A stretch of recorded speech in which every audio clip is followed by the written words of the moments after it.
সম্মানিত দর্শকবৃন্দ, আপনাদেরকে পুরো বাড়ির অবস্থা কি সেটা আপনাদেরকে দেখানোর চেষ্টা করব। এখন আমি ভিতরে যাব, ভিতরে যে পরিস্থিতি সেটা আপনাদেরকে দেখাবো। আপনারা দেখতে পাচ্ছেন যে ভিতরে যে গেট, এই গেটের অবস্থা ভেঙে চুরে চুরমার করে দেওয়া হয়েছে। এখানে যে কাঁটাতারের বেড়া ছিল এই কাঁটাতারটাও ভেঙে দেওয়া হয়েছে। আপনাদেরকে ভিতরে দেখাবো কি অবস্থা। আসুন আমার সঙ্গেই আসুন। বিশাল এরিয়া জুড়ে দেখতে পাচ্ছেন যে এখানে সুন্দর পরিবেশে এ বাড়িটি করা হয়েছিল। এই পাশেও দেখতে পাচ্ছি আমি, যে বাম পাশে দেখতে পাচ্ছি এখানে মনে হয় কবরস্থান। কবরস্থানের বাম পাশে আমি দেখতে পাচ্ছি যে এখানেও দেওয়ালটি ভেঙে দেওয়া হয়েছে। দেওয়াল একেবারে ভেঙে চুরমার করে দেওয়া হয়েছে। তার মানে আরও ভিতরে মনে হয় আরও ভয়াবহ অবস্থা, সেটা আপনাদেরকে দেখাবো।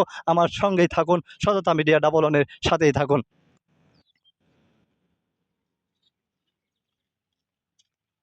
মানুষ আসছে দূর দূরান্ত থেকে, মানুষ এসে এই ভাঙা বাড়ি দেখতে। আপনি দেখলেন কি অবস্থা দেখলেন?